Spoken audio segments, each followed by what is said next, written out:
Alors bonjour à tous, bienvenue à ce webinaire. Désolée pour les petits soucis techniques, c'est le charme du direct. Donc moi je suis Céline Deniol, je suis animatrice technique du réseau des coopératives InVivo. Donc plutôt sur un volet technique, mais c'est vrai que depuis quelques temps, on est pas mal questionné sur les démarches de filière et sur l'éco-conception, d'où l'idée de vous proposer ce webinaire. Et pour aborder ce sujet, nous sommes aujourd'hui donc avec Nicolas Tonnet de l'ADEME, qui va nous expliquer ce qu'est l'éco-conception, quel est l'intérêt, quelles sont les sources de financement, avec Mathilde Dubocage, qui est responsable filière chez Novial, une filiale de la coopérative Noriap dans les Hauts-de-France, qui va nous expliquer la démarche qui a été suivie par sa coopérative, et avec Mathilde Kinner chez AgroSolutions, qui est responsable filière et éco-conception. Voilà, donc bienvenue à tous. Ce que je vous propose, vos micros sont coupés. Si vous souhaitez poser des questions, vous pouvez le faire dans le fil de la discussion, et puis on aura un petit temps d'échange à la fin de la présentation pour que vous puissiez poser vos questions et échanger. Voilà, et bienvenue à tous, et je laisse Nicolas Tonnet entamer la présentation. Merci à tous. Vous m'entendez bien? Oui, on t'entend très bien, ouais. Très bien. Bon, je vous fais confiance parce que je vois pas votre écran, je suis à l'aveugle, mais je vous fais confiance en tout cas pour passer les différentes diapos. Donc effectivement, donc Nicolas Tonnet, je suis à l'ADEME dans un service qui s'intéresse aux questions agricoles, sylvicoles et à l'alimentation. Et dans le cadre de ce service, je suis responsable de l'innovation pour tout ce qui est système agricole et sylvicole, et puis autour des questions également d'éco-conception agroalimentaire. Alors, diapositive 4, la première question à se poser, c'est, on va parler d'éco-conception, c'est d'une de définir un petit peu ce terme-là. Donc, je vous ai remis ici une des définitions, une des propositions de définition qui peut exister, qui est issue là de la norme NF qui existe et qui précise un petit peu, notamment cette notion d'éco-conception, avec quelques mots-clés à retenir un petit peu là-dedans. Donc l'éco-conception, telle qu'elle est définie, c'est donc l'intégration systématique des aspects environnementaux dès la conception et le développement de produits. Alors on entend par produit à la fois des biens, des services, des systèmes également, avec pour objectif la réduction des impacts environnementaux négatifs tout au long de leur cycle de vie à service rendu équivalent ou supérieur. J'ai juste souligné les quelques éléments importants à avoir en tête, que on est vraiment sur une intégration donc de ces aspects vraiment dès les toutes premières phases en tout cas de réflexion des produits et des services, et pas uniquement une fois qu'on les a développés de savoir quel est leur impact, avec pour objectif donc de réduire justement ces impacts environnementaux négatifs déjà, et on verra ensuite tout à l'heure déjà première chose à savoir, c'est de bien les connaître, en tout cas ces impacts, pour ensuite pouvoir les réduire. Et puis de bien faire attention que quand on fait de l'éco-conception, on ne dégrade pas le service rendu, mais qu'on est bien, toujours pareil, dans une réflexion à service rendu équivalent ou supérieur. Ce qu'il faut retenir donc dans l'éco-conception, c'est que ça peut être une approche produit ou service. Chose importante, c'est une réflexion, donc on parle d'intégration systématique, c'est-à-dire qu'on va introduire juste après la question, la notion du cycle de vie, c'est de faire en sorte que dans le produit ou le service qu'on intègre, on intègre toutes les étapes des plus amont jusqu'au plus aval, en tout cas, de bien considérer et pas uniquement qu'une seule des étapes. Dans l'éco-conception, ce qui est important également, c'est pas de faire un focus particulier sur un des impacts, mais bien d'avoir une vision globale multicritère, et on le verra ensuite par les méthodologies qui sont utilisées, pour notamment éventuellement bien prendre en compte les éventuels transferts d'impact qu'il pourrait y avoir. Et puis on le verra tout à l'heure, les approches d'éco-conception sont avant tout des approches qui se caractérisent par un côté très pragmatique et notamment une notion de compromis, parce qu'on n'est pas forcément gagnant sur tous les impacts, donc de voir éventuellement quels compromis on peut trouver pour améliorer certains impacts sans en dégrader trop certains autres. Alors si on passe la diapositive suivante sur l'industrie agroalimentaire, donc avec le cycle de vie qui va nous intéresser notamment sur les produits agroalimentaires. Donc c'est un cycle de vie que vous voyez défini ici, qui commence très tôt via la question de la formulation de la recette notamment, qu'il faut avoir en tête, et derrière qui va découler à travers la matière première qui est sollicitée par les recettes qui vont être choisies, avec la question des pratiques agricoles liées à cette matière première, les étapes de transformation, puis une fois les étapes de transformation passées, les questions autour de l'emballage utilisé, la logistique liée à la distribution de ces produits, et puis derrière également qu'on considère les étapes de préparation et de dégustation, en tout cas chez le client, avec derrière, in fine, la question de la fin de vie et du gaspillage. Donc ça, c'est l'ensemble du cycle de vie qui est important en tout cas à tenir compte dans le cadre d'une démarche d'éco-conception pour un produit alimentaire. Alors si on passe à la diapositive suivante, on va arriver sur la question de quel outil, en tout cas, pour accompagner ces démarches d'éco-conception, et un outil qui est fait référence, qui est l'outil d'analyse de cycle de vie, qui à l'heure actuelle est la seule méthode scientifique multisectorielle qui plus est reconnue à l'international avec notamment une norme, donc il y a la norme ISO 14040, qui va permettre de calculer les impacts environnementaux d'un produit.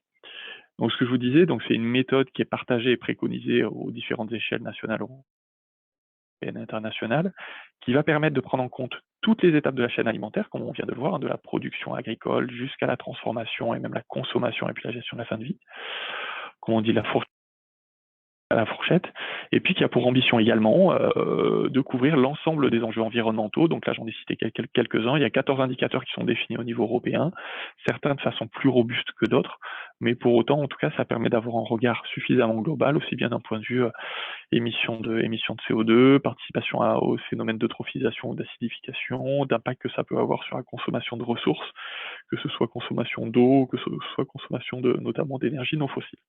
Donc c'est une méthode voilà, qui est très utile en tout cas pour permettre ce genre d'analyse. Diapositive suivante, donc une fois qu'on a défini cette notion d'éco-conception, la question qu'on s'est posée, c'est aussi de en quoi c'est intéressant et quels retours peuvent nous faire les premières personnes qui se sont engagées là-dedans. Donc il y a un baromètre éco-conception qui a été réalisé en 2020-2021 auprès d'un certain nombre d'acteurs déjà engagés dans de telles démarches pour qu'ils puissent nous faire un retour en tout cas là-dessus. La première question qu'on leur a soumise était de savoir quelles étaient les raisons, les motivations pour éco-concevoir vos nouveaux produits. Ce qui ressort, alors c'est pas les résultats exhaustifs, à chaque fois j'ai extrait les 3-4 premières réponses en tout cas qui sortaient un petit peu du lot. La première motivation a été une motivation personnelle ou collective, en tout cas du dirigeant ou de l'équipe dirigeante, en tout cas pour se tourner vers ce genre de démarche. A été également spécifié le fait que ça permettait d'anticiper de futures réglementations en disant que ça permettait d'avoir un peu un coup d'avance par rapport à des évolutions qui allaient pouvoir être mises en place à court ou moyen terme. Et puis la dernière chose aussi qui a longtemps beaucoup été spécifiée, qui était la question d'essayer de se différencier et la recherche de nouveaux marchés à travers un produit sur lequel on allait pouvoir communiquer et vraiment se différencier par rapport à un produit concurrent. La deuxième question qui les a intéressés était de savoir, au-delà des aspects financiers, sur lesquels il y a quelques premiers résultats, mais c'est toujours difficile en tout cas de quantifier l'impact d'une telle démarche sur les retombées financières, mais là de voir quelles étaient les autres retombées positives qui pouvaient être associées à cette étape d'éco-conception. La première, et qui arrive largement en tête, est la question de l'amélioration de l'image ou de la notoriété de l'entreprise pour essayer de promouvoir et mettre en avant en tout cas cette démarche. Et puis derrière également, alors ça directement avec le consommateur, et puis derrière aussi avec toute la partie relation client, donc permettre d'avoir une meilleure relation avec les clients, et puis en troisième et non des moindres, la question aussi des employés, en tout cas qui a permis d'augmenter la motivation, la fierté des employés. Voilà un petit peu des verbatims qui ressortent de ce baromètre éco-conception 2020-2021. Si on passait à la diapositive suivante, donc ça ce sera la dernière question, voilà, j'ai extrait en tout cas quelques réponses de ce baromètre, était de dire maintenant quels pourraient être vos besoins pour vous renforcer en éco-conception, pour essayer de voir aussi, voilà, et pour aussi nous mieux dimensionner nos accompagnements et nos aides. Concrètement, une subvention pour une prestation de conseil auprès d'un bureau d'études, auprès de consultants en tout cas spécifiques sur ces démarches d'évaluation environnementale et de cycle de vie.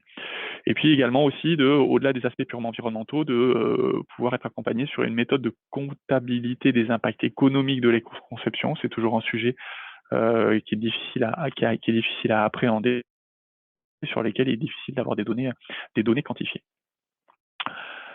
Je terminerai par une dernière diapositive sur les usages et la communication autour de ces démarches. Donc, et en repartant sur un outil dont vous avez très certainement connaissance, qui est la base de données Agribali sur les produits agricoles et alimentaires, qui est un peu le socle sur lequel l'ADEME et puis avec un certain nombre de partenaires, instituts techniques, INRAE, se sont penchés au cours des dernières années. Donc c'est un socle de référence pour promouvoir et pour penser en tout cas et pour publier des données robustes en tout cas sur l'impact environnemental des produits. Cette base de données et la valorisation en tout cas de ces données-là, elle a été pensée pour imaginer deux fois de valorisation possible. Une voie dont on parle là aujourd'hui, qui est la voie autour de l'éco-conception, donc plutôt toucher le volet production des produits, donc de voir comment, d'un point de vue offre, en tout cas, ces données permettraient en tout cas de penser à l'amélioration des produits mis sur le marché. Ça, c'est côté production. Et puis côté consommation aussi, ces bases de données, elles contribuent aussi à alimenter une réflexion autour de l'évolution des pratiques et de l'information consommateur à travers notamment une expérimentation dont j'imagine vous avez bien connaissance qui a été réalisée sur l'affichage environnemental. Tout ça pour vous dire que ce soit une démarche autour du volet production que du volet consommation, elle reste très liée, en tout cas, ces différentes démarches, et que si vous vous engagez en tout cas dans une démarche d'éco-conception, de par le lien qui est fait directement avec les données Agribalises et l'évolution et les mises à jour régulières en tout cas de ces données Agribalises, il y aurait aussi la possibilité en tout cas de valoriser en tout cas ces travaux d'éco-conception via à la fois en tout cas mais encore une fois si vous souhaitez vous engager là-dedans, via la production de nouvelles données pour que tout un chacun puisse bénéficier de ces données-là et qui plus est de faire le lien avec cette dimension autour de l'information du consommateur et l'évolution des pratiques. Voilà, je vais m'arrêter en tout cas pour ces premiers éléments, puis je reparlerai un petit peu tout à l'heure plus spécifiquement du programme Green-Goo. Ouais, merci Nicolas. Je vous propose de passer la parole à Mathilde qui va vous expliquer comment se déroule une démarche d'éco-conception. Et puis si vous avez des questions pour Nicolas, n'hésitez pas à les garder pour la fin.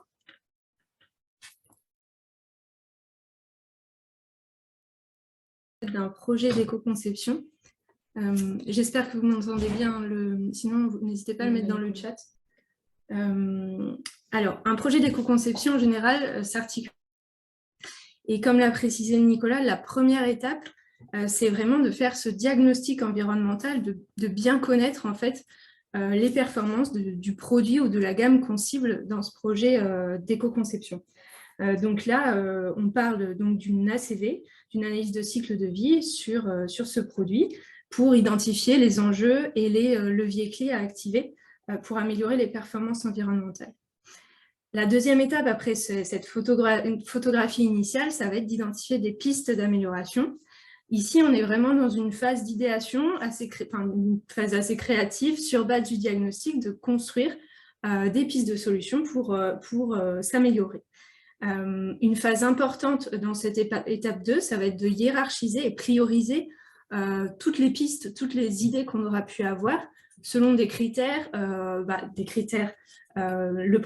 critère d'intérêt environnemental, bien sûr, c'est le cœur du sujet, mais d'autres critères qui sont extrêmement importants, de coût, de faisabilité et de réponse aux attentes des consommateurs, par exemple.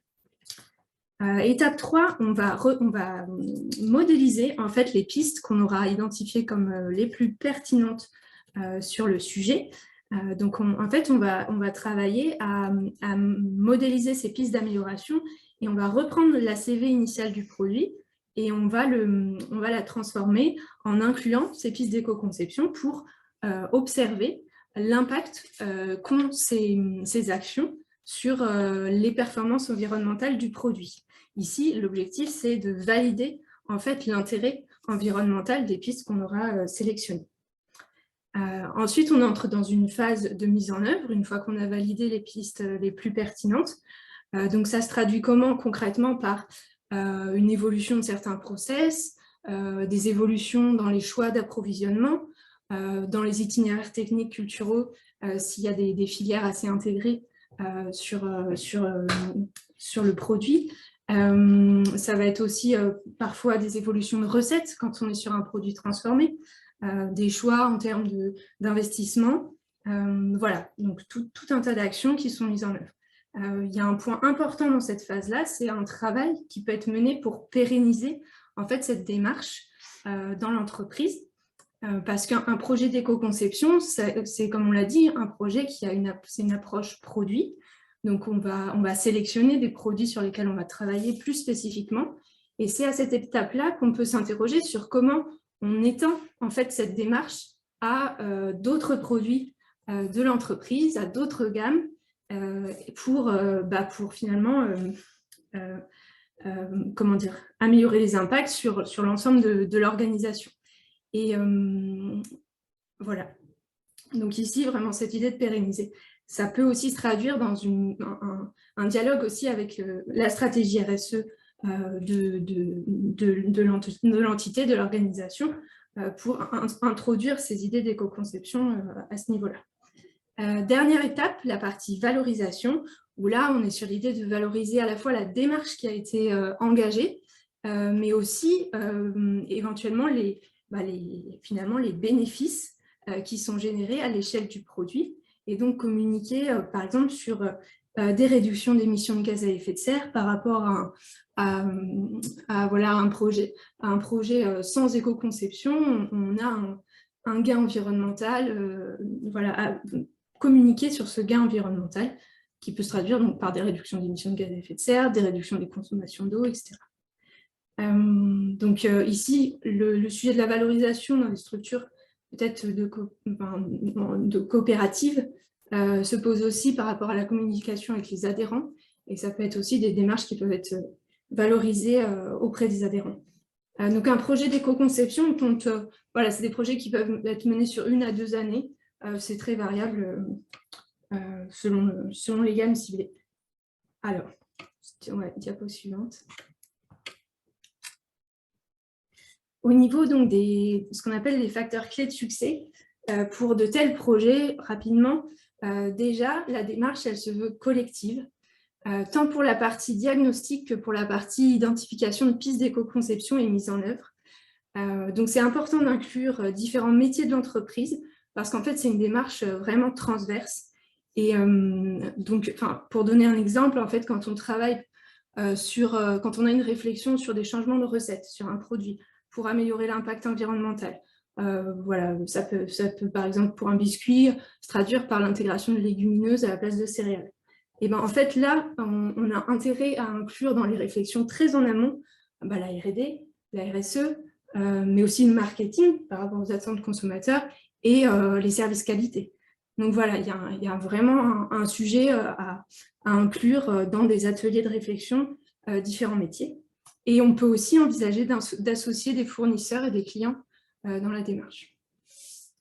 Et ensuite, le choix des produits ou des filières qu'on veut cibler dans le projet est très important, parce que pour crédibiliser la démarche, il est important de la centrer sur des références des produits qui sont significatifs en termes de valeur et de volume pour l'entreprise. Pour vous donner 2 exemples, là, voilà un exemple de diagnostic. Ici, voilà, sur un biscuit, si on prend un exemple en biscuiterie, ce qu'on voit ici, c'est que l'ACV, ici on est sur des références Agribalises, sur un indicateur environnemental moyen, un score unique en fait, sur l'ensemble des enjeux environnementaux couverts par l'ACV. Ce qu'on voit, c'est que la fabrication des matières premières représente un poids important dans l'impact environnemental du produit. Donc, on est à 80% de l'impact, plus de 80%. Donc, voilà, l'entreprise en question va chercher à travailler sur des pistes à ce niveau. Et en l'occurrence, va choisir d'associer des partenaires, des fournisseurs dont il est proche dans sa démarche d'éco-conception. Donc, pour des entreprises de type coopérative, là, vous avez un vrai intérêt avec vos filières qui sont relativement intégrées. Vous avez des vrais leviers à activer sur ces sujets amont agricoles que vous maîtrisez beaucoup plus que certaines autres industries agroalimentaires. Et après, on peut, grâce au diagnostic, identifier des filières prioritaires. Sur un produit transformé, tous les ingrédients ne pèsent pas de la même manière, de par leur proportion, mais aussi de par leur impact environnemental en tant que tel. Donc ici, dans l'exemple du chocolat, du biscuit, justement, ça va être le beurre et le chocolat qui vont davantage peser. Voilà. Ensuite, voilà, je vous avais parlé de l'idée de prioriser. Donc, la démarche d'éco-conception vise à identifier un maximum de solutions, bien sûr, sur l'ensemble du cycle de vie du produit. Mais ensuite, il faut bien entendu les prioriser.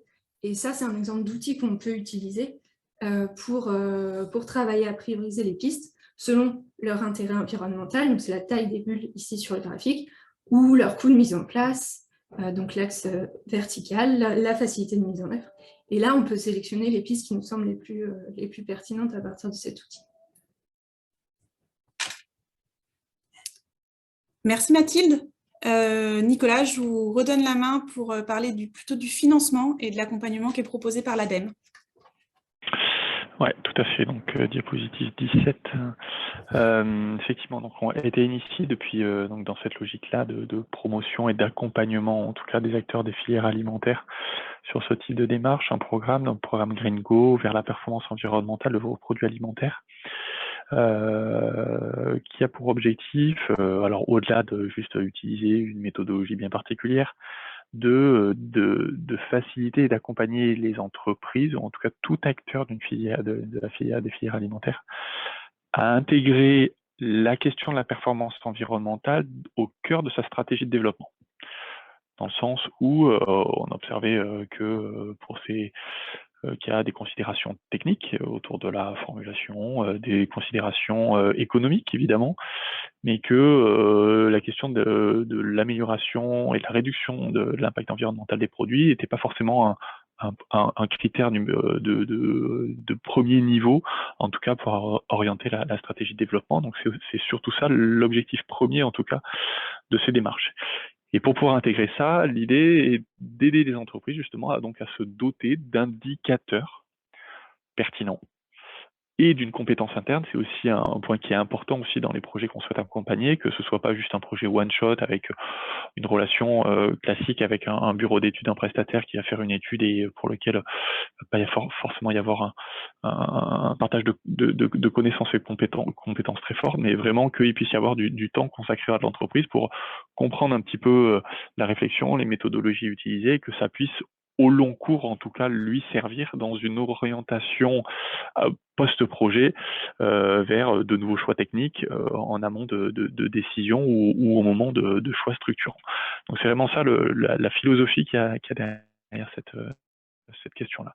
Avec une démarche donc, qui est orientée produit, où on demande en tout cas, orientée produit ou gamme de produits, ou en tout cas à ce qu'il puisse y avoir une réflexion spécifique sur des produits en tant que tels, sachant que les cibles qu'on identifie en tout cas dans le cadre de ce programme-là sont les différents acteurs des filières alimentaires. Donc ça peut être un porteur de marque régionale, un porteur de label, un distributeur porteur d'une marque, d'une MDD, marque distributeur, et puis après toute PME, ETI, en tout cas porteur de marque dans l'agroalimentaire. Ce qui est important là-dedans et dans les cibles que l'on visait, c'est que les porteurs de projets, ils disposent eux-mêmes de leviers d'action structurants, c'est-à-dire qu'ils ont la main sur un outil de transformation, ils ont la main sur des cahiers des charges, ils ont la main sur du sourcing matières premières, qui va leur permettre d'agir en tout cas, comme l'a présenté Mathilde, sur les différents leviers ou sur les différentes pistes d'éco-conception qui pourraient émerger, et que de par ces leviers qu'ils ont à leur disposition, et qu'ils puissent, in fine, dire, tiens, oui, on va agir là-dessus, et d'essayer de voir en quoi agir sur tel ou tel levier d'un point de vue environnemental. Est-ce que c'est intéressant, utile, et derrière, est-ce que ce sera valorisable auprès du consommateur? Sachant que c'est aussi ça l'idée auprès des coopératives, on donne un peu la priorité, mais même sans que c'est pas exclusivité, mais une priorité sur des projets avec une dimension le plus collectif possible, ou porté par un acteur tête de réseau, donc c'est-à-dire une interprofession, une structure porteuse d'une démarche filière, un organisme, une ODG, organisme de défense de gestion de cahier des charges, ou une structure coopérative. Voilà un petit peu l'idée derrière ces démarches. Diapositive 19. Alors sur ce qu'on finance, donc il y a deux volets différents. Il y a le volet projet d'éco-conception et puis le volet investissement qui est arrivé un peu plus tardivement dans le cadre du plan de relance. Alors le volet projet d'éco-conception, c'est vraiment pour accompagner et financer les étapes de diagnostic. Donc déjà de faire en sorte que les entreprises aient une bonne évaluation, un bon diagnostic sur où est l'impact environnemental des produits qu'ils commercialisent. Et puis derrière, les étapes d'identification, de quantification et de sélection de pistes d'éco-conception pertinentes. Donc ça, c'est vraiment le volet projet d'éco-conception qui va permettre un petit peu de lancer et d'inscrire déjà la démarche d'éco-conception. Et puis au regard de tous les projets qu'on a accompagnés, s'est fait sentir aussi un besoin on s'est inscrit là depuis 1 an sur un accompagnement plus investissement, parce qu'on se rend compte que certaines pistes d'éco-conception qui émergent sont très pertinentes, très utiles, mais pour autant demandent un investissement assez conséquent aux entreprises. Et donc là, en complément de ce volet projet d'éco-conception, un peu à la suite, on peut peut-être déclencher un volet investissement qui va permettre d'accompagner justement les entreprises, quelle que soit leur taille, sur des investissements un peu plus lourds qui vont permettre de réaliser, encore une fois, des pistes d'éco-conception qui ont pu être identifiées précédemment. Diapositive suivante, ça me permet juste de présenter un petit peu l'ensemble des projets.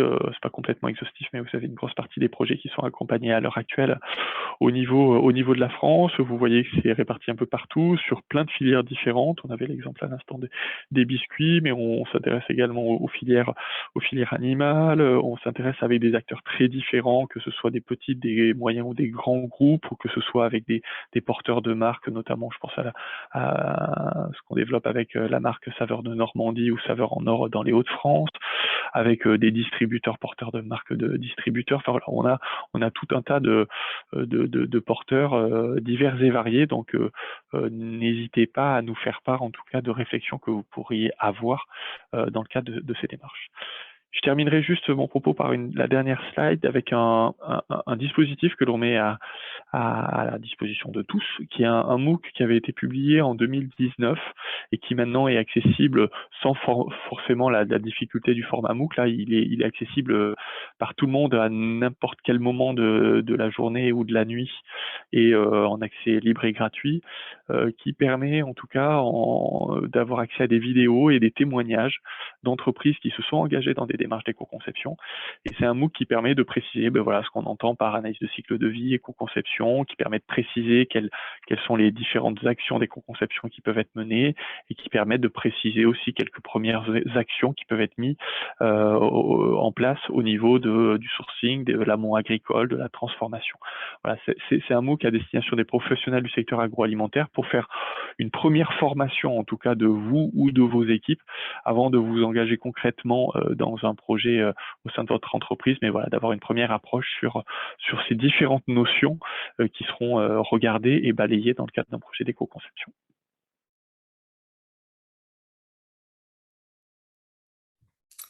Merci Nicolas pour cette présentation des mécanismes de financement qui existent. AgroSolutions est là aussi pour vous accompagner dans la démarche de l'ACV et dans l'animation d'une démarche de progrès dans vos structures. C'est ce qu'on a fait avec Novial et c'est Mathilde qui va vous présenter ça. Mathilde? Alors Mathilde est connectée, mais elle a peut-être son micro coupé. Peut-être lui ouvrir. Je l'ai ouvert.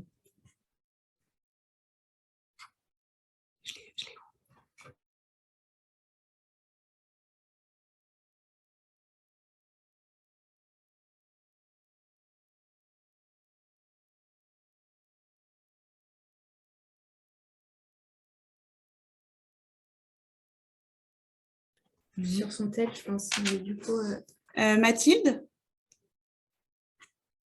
Alors, on a activé les 2 numéros de téléphone qui sont dans la liste des participants. Donc, moi, je ne les vois pas activés. Ah. Réessaye. Et appelle-la, là. Peut-être, et sinon, il est là.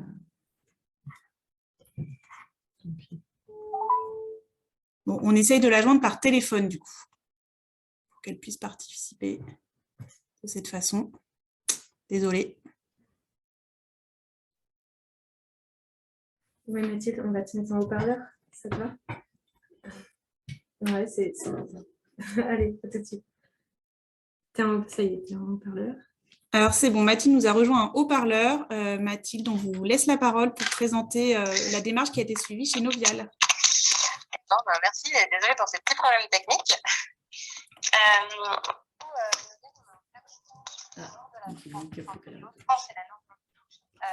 D'alimentation pour les animaux. Et puis, Mathilde, on ne vous entend pas très bien. Est-ce que vous pouvez, je ne sais pas comment vous avez le téléphone, mais voilà. Est-ce que c'est mieux là? Oui, c'est beaucoup mieux. Très bien, et on a trouvé la solution.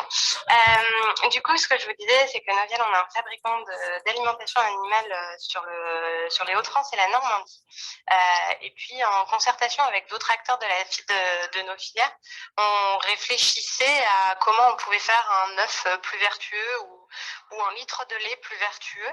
Et donc, c'est comme ça qu'on est tombé sur le... Enfin, on a travaillé le sujet et quand on est arrivé au dispositif Gringo, on est multi-espèces, on fabrique pour tous les animaux de la ferme et puis on a la particularité d'être très engagé dans les filières en amont sous forme partenariale. Et donc je vous disais, étant au cœur des filières, on réfléchissait avec une laiterie qui est Sodial Nord-Est et Cocorette, les œufs, comment on peut faire un litre de lait ou un œuf plus vertueux. Et on est parti sur le fait que les fermes sont là où elles sont et on ne pourra jamais les bouger, sinon on n'aura plus de tissu économique rural. La transformation, les usines sont déjà assez optimisées et puis l'ADEME a certainement fait travailler en amont sur ça en partenariat avec les industriels. Les emballages, ce sera réglementaire, mais c'est pas parce que ce serait pas forcément la chose la plus significative. Donc on en est arrivé à travailler sur une analyse de cycle de vie de notre produit lait et de notre produit œuf pour bien valider ça et pour valider aussi le fait que finalement c'est l'alimentation des animaux qui peut avoir un impact du coup pour réduire ces empreintes environnementales des produits. Donc voilà un peu quel a été notre projet avec Gringo et donc AgroSolutions nous a aidé à mener CV global et pour à terme comme projet pouvoir avoir vraiment une relocalisation de la protéine puisque c'est chez nous la protéine des aliments qui posait entre guillemets problème ou qui peut être un gros levier d'amélioration. On vous entend un peu moins bien là. Qui peut être pardon donc voilà. je disais c'est ce qui peut être un gros levier d'amélioration pour la production finale, l'œuf ou le litre de lait. Donc voilà. Et avec AgroSolutions qu'on a mené ça. Après, je ne sais pas si du coup, avec les petits problèmes techniques, vous avez loupé des épisodes, n'hésitez pas à me reposer des questions. Effectivement, on ne vous a pas tout présenté, du coup, les diapositives qui allaient avec la présentation, mais c'était surtout des supports visuels. Voilà, merci Mathilde. Je vous propose, si vous avez des questions, de les poser à nos intervenants. On a maintenant un petit moment d'échange.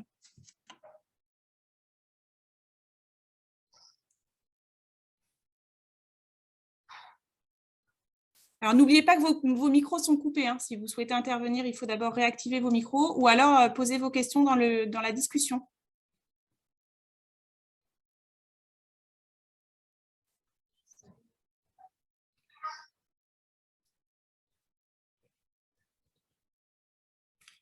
Ok, écoutez, s'il n'y a pas de questions, c'est que c'était suffisamment clair. La présentation était enregistrée, donc si vous avez besoin de la réécouter, ce sera disponible. Et puis, si vous avez besoin, les contacts ont aussi été présentés. Ont aussi été présentés, donc vous pouvez contacter ces personnes-là. Vous pouvez également, si besoin, recontacter Nicolas ou Mathilde pour plus de précisions sur ce qui a été présenté. Et en tout cas, merci à nos intervenants, malgré ces difficultés techniques, d'avoir tenu leur présentation. Merci à tous et puis bonne journée.